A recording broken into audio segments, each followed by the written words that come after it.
You ask Tiger to solve. This deals with linear equations with one unknown. The final result is a equals 6. Let's solve it step by step. Group all constants on the right side of the equation. Subtract 40 from both sides. Simplify the arithmetic.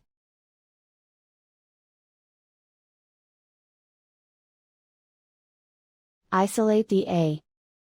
Divide both sides by 10. Simplify the fraction.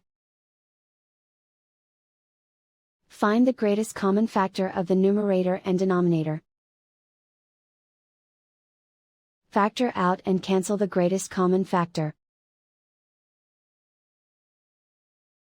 And so the final result is a equals 6.